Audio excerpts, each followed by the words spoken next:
The elevator doors were almost closed when my phone lit up. A message from the family group thread cut through the dim reflection on the metal panels. Dinner starts at 7. Don't be late. Underneath the text was a photo of the Christmas table. Every seat filled, warm lights glowing, plates already set. Every seat except mine. No one had mentioned moving the dinner early. No one reminded me. No one even thought to check whether I could come. They simply had Christmas without me. By the time I reached my apartment and set my bag down, another notification appeared. This one wasn't festive. Invoice. $25,000, Serena's car repair. No explanation, no greeting, not even a please, just a command thrown into my inbox as if I were a walking wallet. I set my keys on the counter, the silence thickening around me. My apartment felt too still, too careful, as if waiting for me to face something I'd kept avoiding for years. They hadn't invited me home, but somehow they still thought they had the right to ask for money. I grew up in a house where silence carried more weight than any argument. My father, Grant Rowan, spoke in short, blunt orders. My mother, Elise, softened the edges but never intervened. And my younger sister, Serena, lived in the spotlight he held up for her. She thrived there. I learned to make room for her. I remember one winter afternoon when I was 11. I found an old computer tower in the garage and dragged it onto the kitchen table. Dust puffed out when I removed the casing, dancing in the sunlight. I didn't know how the parts worked, but they felt like something I could understand if I tried hard enough. Grant walked in, still wearing his coat. He didn't lean over, didn't ask what I was doing, didn't show even a flicker of curiosity. He glanced at the open machine, glanced at me, and said, "Waste of time. Do something real." Behind him, Serena slid into a chair with a drawing in her hand, a horse wearing a golden crown. "Dad, look what I made!" Grant's face lit up. He smiled, ruffled her hair, praised her openly. I touched the computer's motherboard as if my fingers could hide my embarrassment. Then, I gently closed the panel, carried the tower back to the garage, and memorized the feeling. I wasn't the child he believed in. Years passed, but the pattern stayed the same. At 16, Serena got a used car. I got a handshake and a lecture on responsibility. When Serena scraped an entire side of her car against a concrete pillar, I was somehow to blame. My science fair ribbons went into a drawer. Her trophies decorated the hallway like a family museum. I learned to breathe in the spaces where no applause existed. So I shouldn't have been surprised they didn't invite me to Christmas. Still, the timing of the bill, an hour after the family photo, made something in me go very still. My phone buzzed again. A text from Serena appeared. "Just take care of it. Dad's stressed. It's not a big deal." Not a big deal. Her favorite phrase, whenever she wanted her problems to vanish. I placed the phone face down. Its light pulsed across the kitchen counter like a restless heartbeat. Outside, snow drifted softly. Inside, the air felt colder than it should have. I picked up the phone again and scrolled through the family thread. Laughing faces, warm lighting, a perfect, complete holiday. Complete without me. A knot tightened under my ribs. Not sadness, something sharper, clearer. They didn't forget me. They planned around not having me. I closed the phone. Then opened my laptop. The screen's white glow spilled across the room, and for the first time in years, I felt something shift inside me, something calm and decisive. They didn't erase me by accident, and I didn't have to stay erased. I sat down at the kitchen table and opened the folder I'd shoved into the drawer months ago. Contracts, investor notes, company statements, proof of income. Papers that, in my family's mind, probably didn't exist. They never asked, they never saw, they only assumed. My laptop brightened the room. I logged into accounts I had set up years ago, business accounts, personal savings, the one emergency fund I had promised myself I'd never touch unless it mattered. Rows of numbers blinked back at me. Invoices, deposits, payroll runs, the quiet arithmetic of a life I'd built without applause. My cursor hovered over the forwarded invoice again. Grant's line at the bottom, "Handle this before the end of the month." The words were terse, clinical, a directive disguised as a family request. I opened a new page in my notebook. I started listing facts, not feelings. Facts are harder to argue with. Car loan, $25,000. Owners listed, Serena Rowan, Grant Rowan.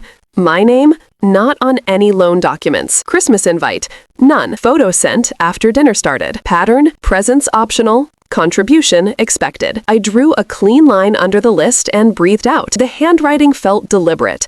It was the first boundary I'd written that wasn't an apology. I called the number on the invoice. The lender. A dispassionate voice connected me. How can I help you? I'd like to report a vehicle for repossession, I said plainly. The borrower is in default. There were questions, account numbers, last payment dates, proof of ownership. I read details off the email they had sent. When the agent asked my relationship to the borrower, I answered without flinching. I'm not a borrower.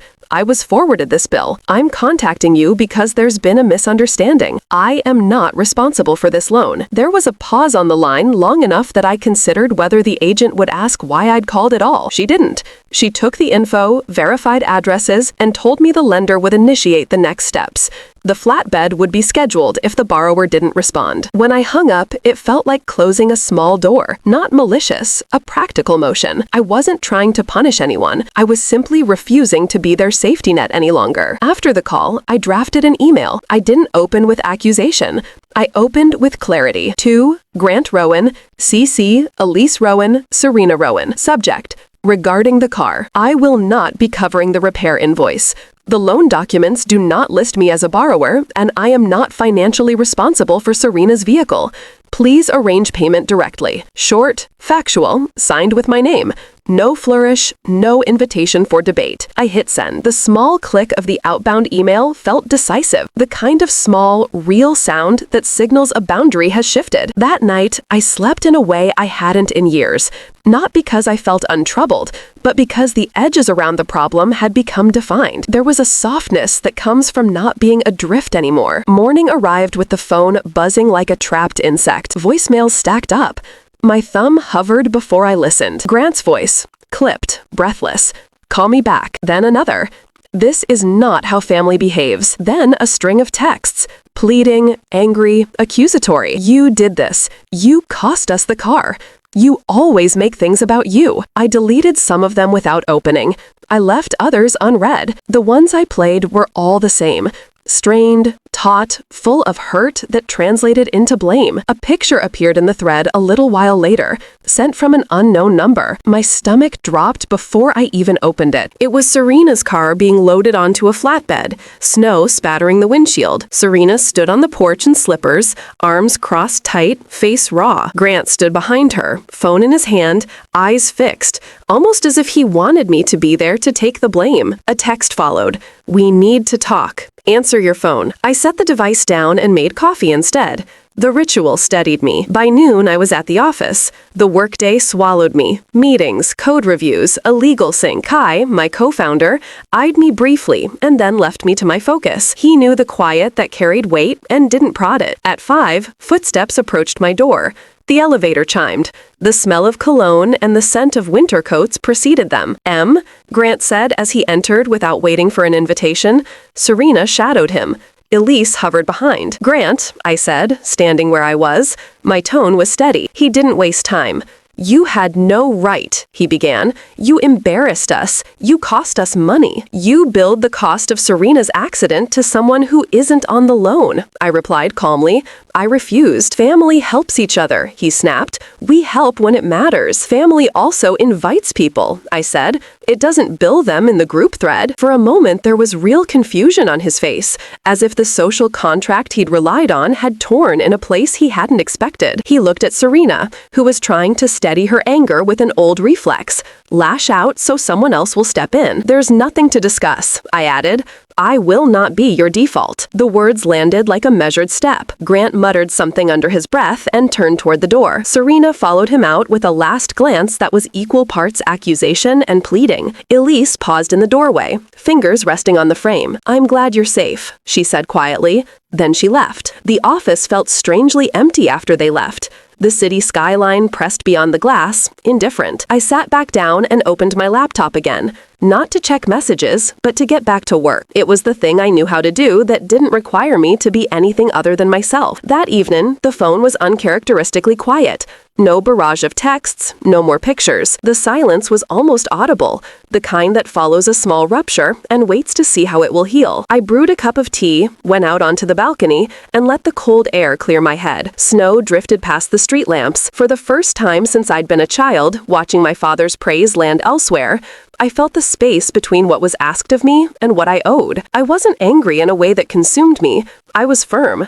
I had set a line, and for the first time in a long time, that line belonged only to me. The next morning arrived gray and thin, the kind of winter light that barely touched the floor before retreating. I woke to the steady vibration of my phone, text after text, like a feverish heartbeat echoing through the apartment. I didn't reach for it right away. Instead, I stood in the quiet kitchen, waiting for the kettle to whistle. The steam curled through the air and slowly warmed the space. Only then did I check the phone. The screen filled instantly. 16 missed calls, Dad, 9 messages, Serena, 3 voicemails, Mom. I listened to none of them at first. There was a stillness in me that wasn't shaken by urgency or noise. I sipped my coffee. I breathed. Finally, I opened the first voicemail from Grant. His voice, tight, strained, turning anger into something almost brittle. Emberly, call me back immediately. The second was sharper. This is not how family behaves. Family. That word had always felt like a demand more than a shelter. I deleted both messages. The third voicemail was longer, full of heat that hadn't burned out overnight. There's a problem with the car. Call me right now. I didn't. Then came texts from Serena. Rapid, frantic, overflowing. What did you do? They came to the house. They took it. Dad is losing it. This is your fault, Em. Why couldn't you just help? Help. That was always the expectation, as if my entire role in their lives was to fix whatever they broke. I read the messages once and set the phone down. The words didn't pierce me the way they once would have. They hovered, like clouds, loud but harmless. An hour later, another text came. This one from an unknown number. A photo file. I opened it. Serena's car was being winched onto a flatbed. Snow swirled around it, dusting the hood. Serena stood on the porch, face flushed, hair undone, slippers still on her feet. Her arms were crossed so tightly it looked painful. Grant stood just behind her, jaw clenched like stone, staring at the camera, hand gripping his phone as if he could crush it. The photo carried a message below it. We need to talk. Pick up. I didn't.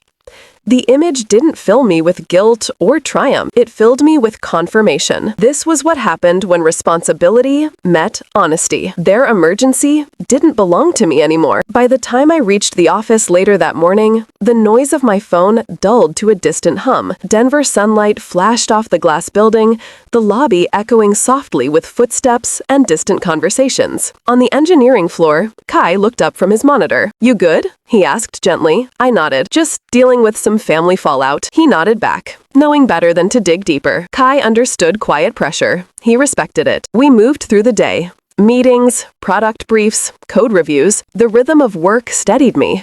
It was a place where effort equaled result, not obligation. By late afternoon, I almost forgot about the morning's barrage until the elevator chimed. Hard footsteps echoed through the quiet hallway outside my office. Familiar. Too familiar. My stomach didn't twist. It didn't flinch. It simply stilled, bracing without fear. The door cracked open. Grant stepped inside first. Face storm dark, shoulders squared. Serena hovered behind him, lips tight, mascara smudged. Elise followed last, quiet as a shadow. Emberly. Grant's voice came out clipped and sharp. We're here to discuss what you did. I didn't stand. I didn't shrink either. There's nothing to discuss, I said calmly. You had no right to make that call, he snapped, stepping forward. You embarrassed us. You humiliated your sister on Christmas week. I watched him. The anger he wore wasn't new, but for the first time, I didn't absorb it. I didn't embarrass anyone, I said softly. I just refused to pay a bill that wasn't mine. Grant's nostrils flared.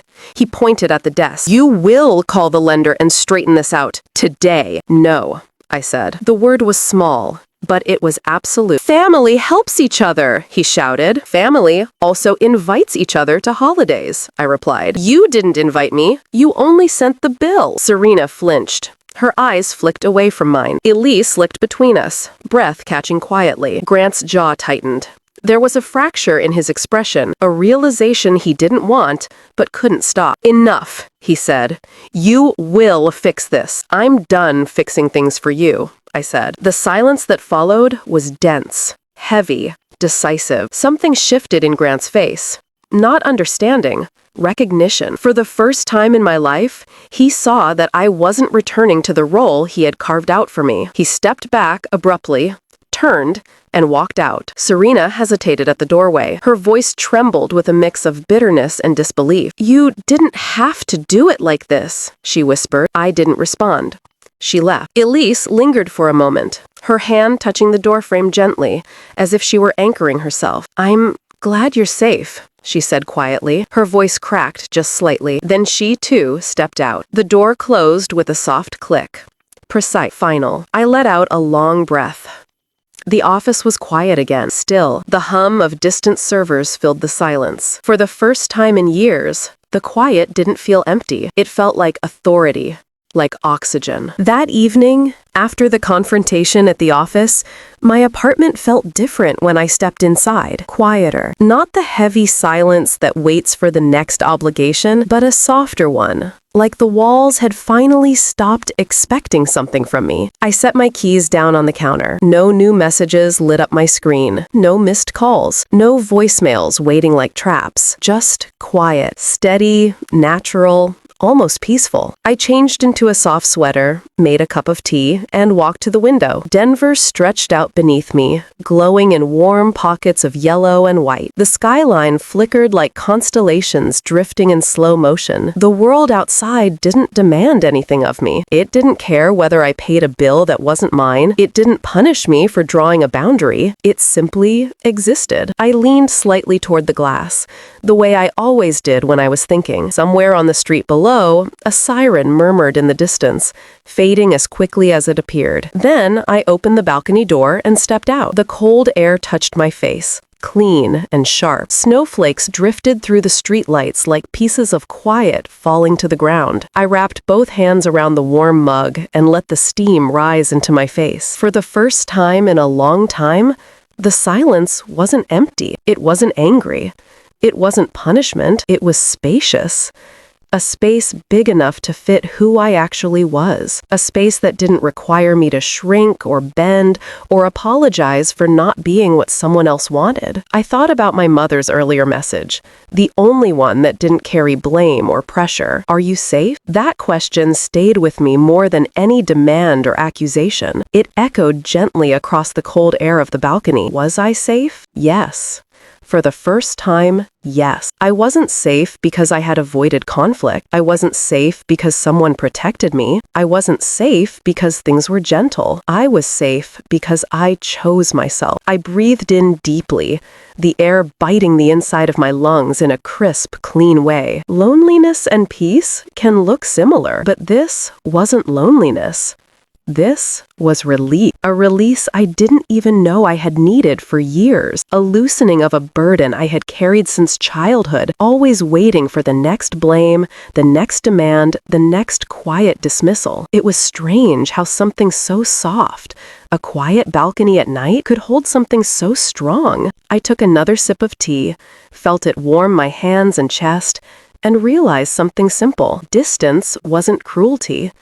Distance was clarity, and sometimes distance was the only version of love you could give yourself. The city lights blinked lazily below. A single car moved down the street like a glowing ember sliding into the dark. And for the first time, I felt no pull toward the life I'd left behind. No ache, no guilt, no urge to rush back and repair everything that wasn't mine to fix. The life ahead of me felt open, quiet, intentional. Mine. I finished my tea and stepped back inside. The apartment lights cast a warm glow on the hardwood floor. The air felt lighter, almost softer. I closed the balcony door behind me.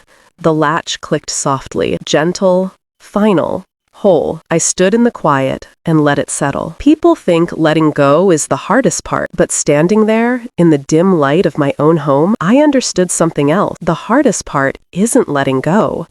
It's realizing how long you held on to a weight that was never yours. And once you let it fall, the silence that follows isn't empty.